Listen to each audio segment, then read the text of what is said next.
That's right, folks, Donatello is the best turtle. Fight me. Hello, everybody. My name's James, and this is Teenage Mutant Ninja Turtles Shredder's Revenge. It is a port of the excellent .emu game that came out last year. I have done a victory, and I am doing a little pogo hop. There he is. Donatello is good. I will accept no substitutes. This is following on from Streets of Rage 4, which was the previous game that .emu did, which was brilliantly received and a phenomenally good game. And they released this one afterwards, and it's even more kind of directly and obviously inspired by those classic 90s arcade beat-em-ups. So this one practically is like, the obvious thing to say is Teenage Mutant Ninja Turtles, Turtles in Time, I think is the one. Turtles 4, Turtles in Time. That was a phenomenally beloved side-scroller, and this game is pretty much going, hey, you remember that? Let's sort of do that. That was brilliant, wasn't it? I'm trying to skip past this and I can't.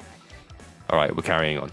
Now, obviously these guys came out on consoles, these two games, and now we have the mobile versions. They did a mobile version of Streets of Rage 4, and this kind of falls into very much the same camp, which is, it's either a good game or a brilliant game, depending on the control system that you're using. So, I am playing as the game is effectively made to be played, which is, I'm playing it on, whoa, look at everybody go, Mega Attack, let's do this.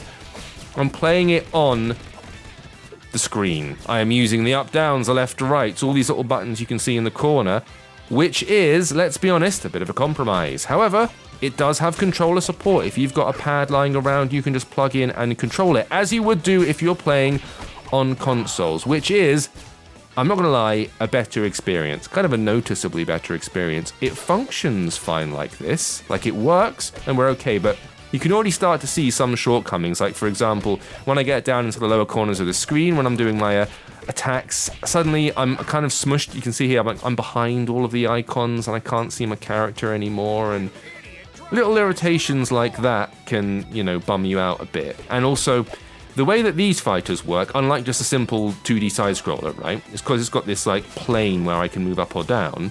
Sometimes you have to find the particular line of pixels your enemy is on, and doing that using that little piddly D-pad that's in the corner of the screen, slightly more fiddly, especially with the smaller screen, so you can feel that you're maybe not being quite as precise as you would like to be, and things like the double tap to run, which I'm trying to do here, and it's a little bit more awkward than it is playing it with a controller. But like I say, if you're happy to grab your iPad or iPhone, Android, and just, Bluetooth the controller up, you're playing as the Lord intended. And if you're doing that, it's a really, really solid thing. I think the complaint that came forth about this one is more about, I guess it feels a bit more like samey or repetitive in some ways compared to Streets of Rage 4. And I don't know if that's just because of the level design, it might be a little bit. In that sense, it's a lot more like a classic arcade games, and those ones sort of were quite repetitive and samey. Whereas Streets of Rage 4 did something really unique with the art style, where they brought it into the kind of 21st century in a way that felt respectful and of the 90s era, but also looked kind of incredible. Like, the art style was astonishingly updated. The lighting in Streets of Rage 4 is just amazing. And we all got very excited about it. Whereas this was very much trying to stay faithful to that kind of 90s 16-bit look. And does it, I should say, absolutely brilliantly. Like, it looks amazing. But it doesn't really look new. And I think for some people, it's like, okay, this is actually just pretty much one of those games like we used to play in the 90s. And I think maybe they feel slightly more dated than they used to, perhaps. I sound like I'm being negative on this. I'm not. It's genuinely really, really good. It's just, I think people forgot about it. It didn't make quite as big a splash as Streets of Rage 4 did. I want to kind of smash someone off. Get off there. Get out of it. That's much better. Beautiful. This is where Donatello comes in with the big long reach. Grab him. You see what I mean about trying to get into the right plane? Oof, just missed him there. Go, go, go, go, go. See, I'll just stay where I am. Bang! That'll do. I'm not going to use the super attack up on just a single motorcycle. Come on now.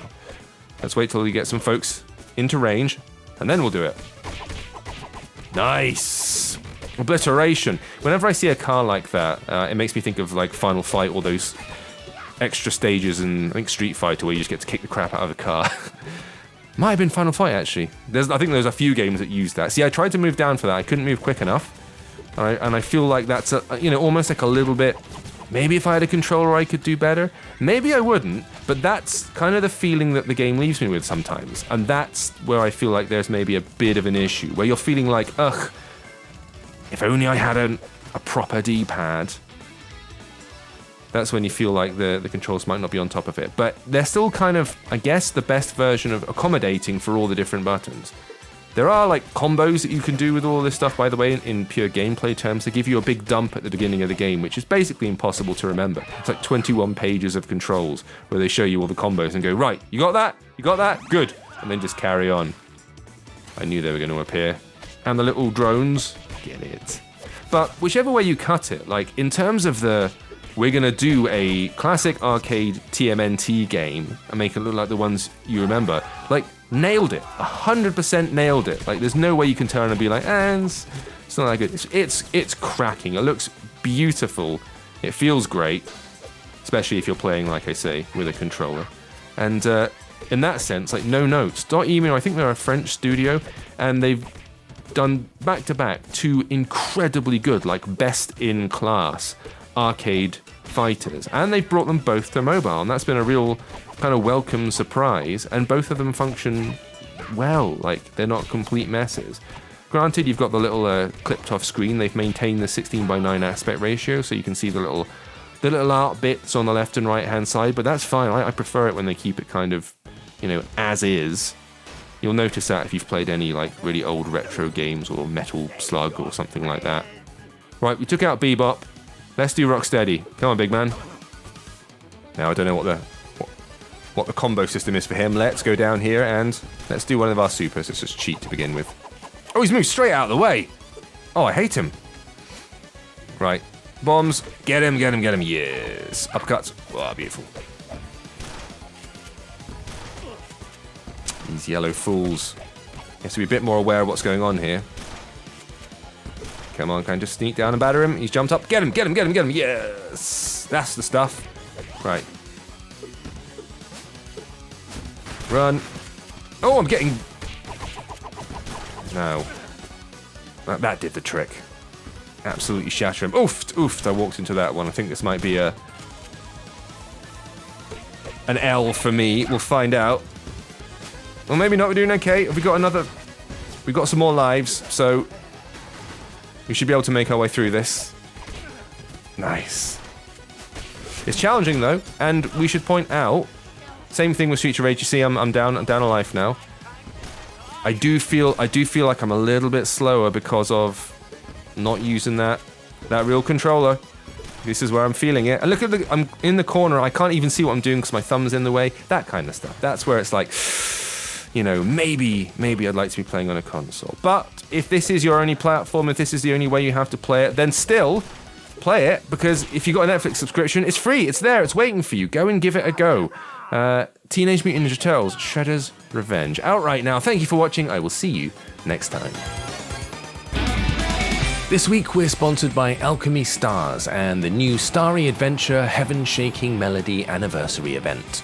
Do battle in the Marvelous Song campaign, recruit pop idol Goldie and help her prepare for her upcoming concert, and try out new heroes while battling through the Infernal Layer.